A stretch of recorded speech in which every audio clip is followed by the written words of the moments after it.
Here she is, the Liberty Dome. One big sweaty armpit. Not that you'd notice inside that suit, but it's hotter than a Vindaloo in here.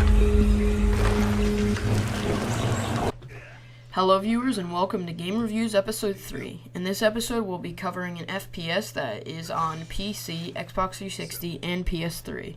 Crysis 3. Although for this episode, I'm adding in a little twist. We are changing our rating system to be a bit more diverse. Instead of out of 3, we're going for out of 10 now. As for Crysis 3 is a first-person shooter that was developed by a German game developer named Crytek and is published by EA or Electronic Arts for Microsoft Windows, PlayStation 3, and Xbox 360. It was released in North America on February 19th, 2013, but it was announced on April 14th in 2012. It runs on the CryEngine 3 game engine, and Crysis 3 has won PC Gamer's Most Valuable Game Award, Game Informer's Best of Show and Electronic Playground, and the Best of E3 award, which that's 3 giant awards right there. The graphics in this game really do speak for themselves. This game has astonishing graphics that I didn't even know could be possible at the time it came out in 2012. It's really insane. It's not much to say considering you guys can see the gameplay right here, but I gotta give the graphics a total of 9 out of 10. In terms of gameplay, Crysis 3 has your standard mashup between multiplayer and single-player campaign. From here on out, it goes to say, spoiler alert. In the campaign, you take on the role of an android combat machine that goes by the codename Prophet. The game takes place in New York in the year 2047, 24 years after the events that take place in the second Crysis game.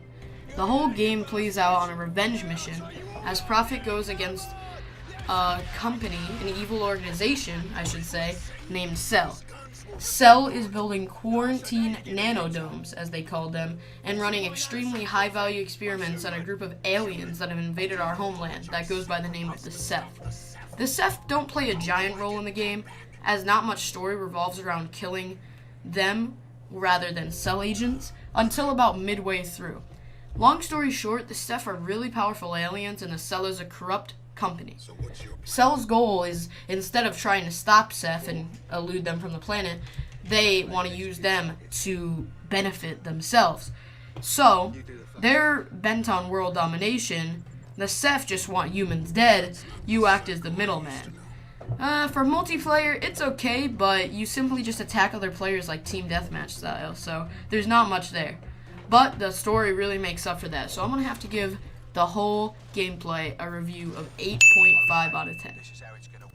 Okay, so last but not least, let's talk about the replay value. The story is just one direct path, to be honest, and it's just playing through the game over and over again.